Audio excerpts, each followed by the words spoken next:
Is that we are striving for unconditional love, which is we're striving to allow our partners to be just as they are, to accept them, to allow them with no need to change them in any way. And there's a freedom in that, in the relationship, that is pretty remarkable. And it's not always easy to do, but it's something that we're striving for.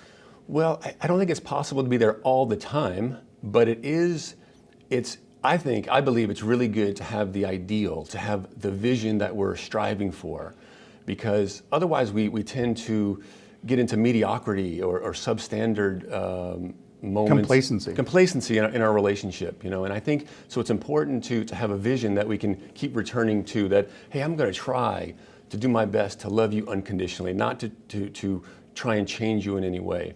As I was saying before, it's not always easy to be there, and the reason it's not always easy to be there is because of our past conditioning, our defenses. People call them our issues, things that we've developed over the year, our baggage.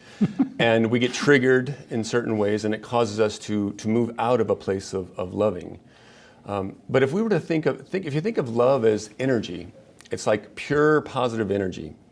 And the love is coming from within us. At our core, we are loving beings. And if we could take off the shell of our conditioning and defenses, there would be a bright light shining inside all of us. This is what I believe.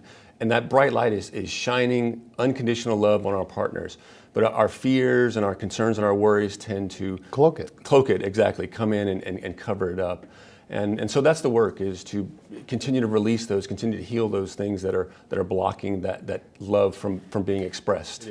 And when I work with couples, one of the main things I teach them and talk to them about is to really check in with yourself first before you engage with your partner, especially if it's an important conversation. If I'm very angry or irritated, that's not a good time to engage them about something or to try to solve some important matter, right? Because it's most likely not going to be a good outcome.